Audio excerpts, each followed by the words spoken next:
bossing, skilling, guides.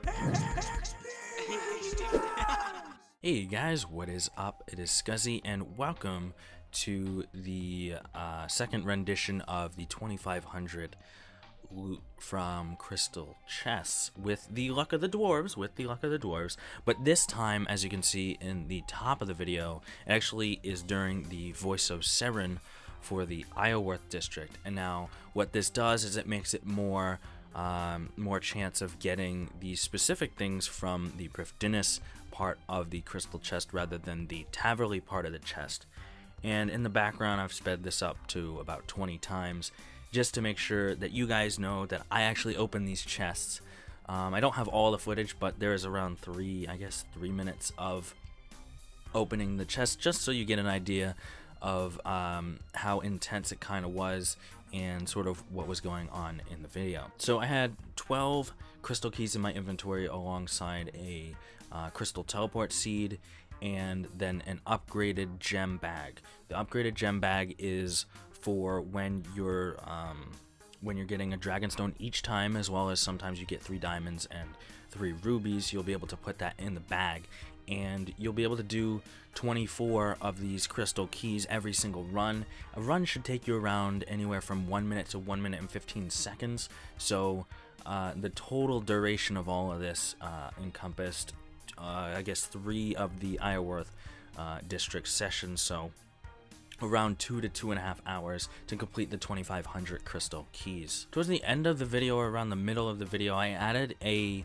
GP counter bar in my rune metrics, which actually shows the amount of GP that you're gaining compared to the amount that you're losing. And when I was opening the chest, you can see that it went down in number. It was actually, sometimes it went into a negative number, and then once I banked and deposited all the items, it went back up.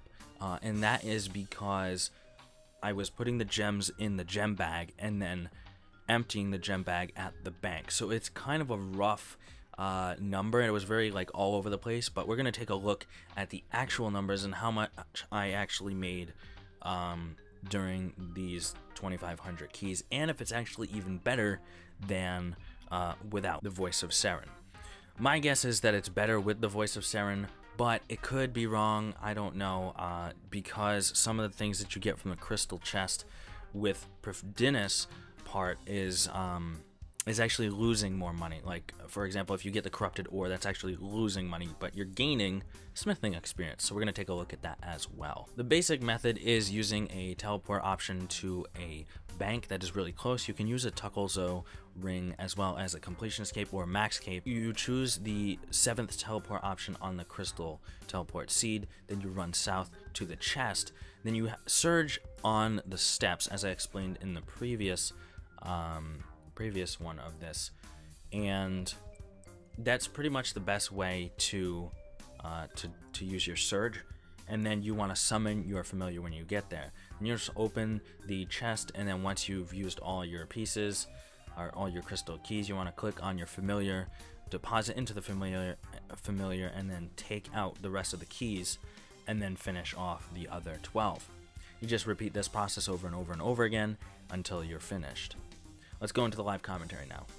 Okay, so we are in game now, and I have all the items that I got from the chest. I believe I got all of the items from the chest. And I just want to show that 2,500 crystal keys at the time of this part of the recording is actually 41,000, almost midway between 41 and 42,000. Now, I did buy the keys for 43,000, but you can probably get them for closer to 41,000 or 40,000. It depends on when you buy them. So I'm just going to use this number here to determine if this was actually good.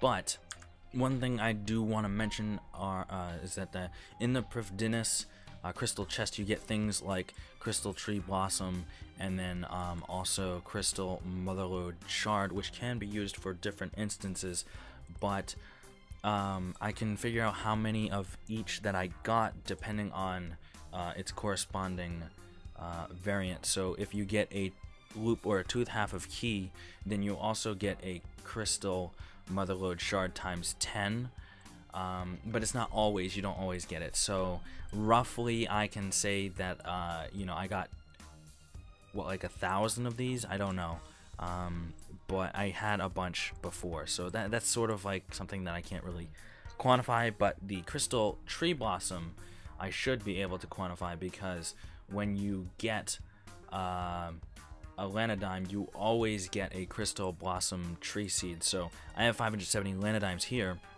which means I guess 114 of them. So I got 115 crystal tree blossoms, and I can also quantify the corrupted ore.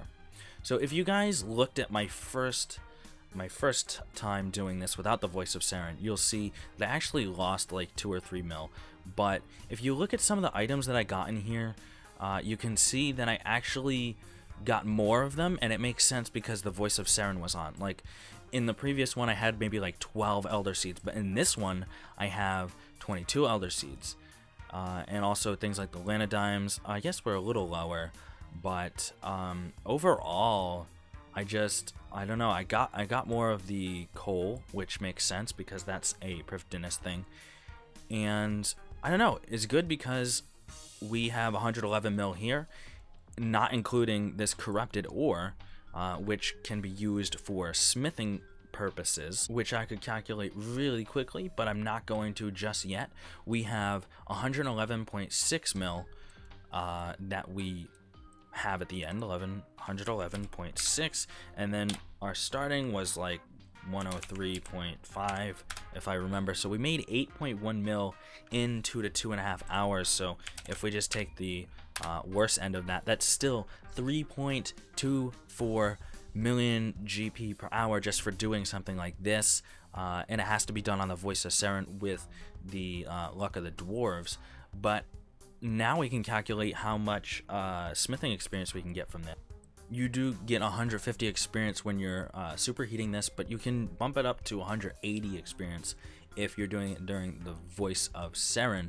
But since we got 14,850 of them, that's just over 2.2 mil smithing experience per hour, and you also made money. So this could be a pretty good money making method and a viable way to get your smithing up. If you divide by 2.5 hours, that's 900k smithing experience per hour, which is very, very comparable to the smithing of adamant plate bodies. But adamant plate bodies cost a lot to do compared to this. This is actually a lot better for cost. So if you guys are looking to get your smithing up, or just to make a little bit of money, then you could do something like this. So I hope you enjoyed, and I will see you next week for another video. Peace. Thank you so much for watching the video. I hope you enjoyed it. Hope you have a great day. Follow me on social media and subscribe for more. Peace. Lions roaring in the morning sun, searching for a longer day.